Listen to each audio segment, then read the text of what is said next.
ఒక దట్టమైన అడవిలో ఒక పెద్ద సింహం ఉండేది.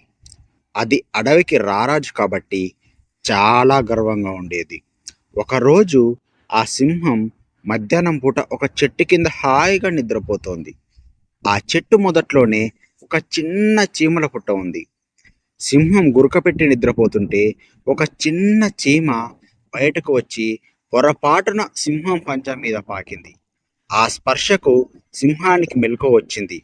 కోపంతో సింహం తన పంజాను పైకెత్తి, "ఓ చిన్న చీమ, ఎంత ధైర్యం నీకు? నిద్రపాడు చేస్తావా? నిన్ను ఇప్పుడే నలిపి చంపేస్తాను" అని గర్జించింది.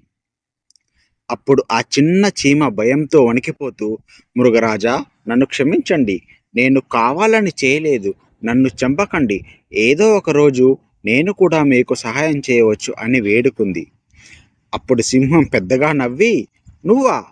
ఇంత చిన్న ప్రాణివి? నాకేం సహాయం చేస్తావు? సరేలే, ప్రాణభిక్ష పెడుతున్నాను, వెళ్ళిపో" అని వదిలేసింది. కొన్ని రోజుల తర్వాత అడవిలోకి వేటగాళ్ళు వచ్చారు. వారు సింహాన్ని పట్టుకోవడానికి ఒక బలమైన వల పన్నారు. సింహం గమనించకుండా వెళ్ళి ఆ వలలో చిక్కుకుంది. బయటకు రావడానికి ఎంత ప్రయత్నించినా వల ఇంకా బిగుసుకుపోసాగింది. కానీ సింహం నిస్సహాయంగా గట్టిగా గర్జించసాగింది. ఆ గర్జన విన్న చిన్న చీమ వెంటనే అక్కడికి చేరుకుంది. సింహం పరిస్థితిని అర్థం చేసుకుంది. దాన్ని చూసి, "మృగరాజా, భయపడకండి, నేను మిమ్మల్ని కాపాడుతాను" అంది. చీమ తన పదునైన పళ్ళతో వలతాళ్లను ఒక్కొక్కటిగా కొరకటం మొదలుపెట్టింది. కాసేపటికే వల తెగిపోయింది. సింహం వల నుండి బయటకు వచ్చి ప్రాణాలతో బయటపడింది.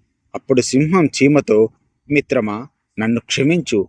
నువ్వు చిన్నదానివని తక్కువ అంచనా వేశాను. ఈరోజు నా ప్రాణాలను కాపాడావు.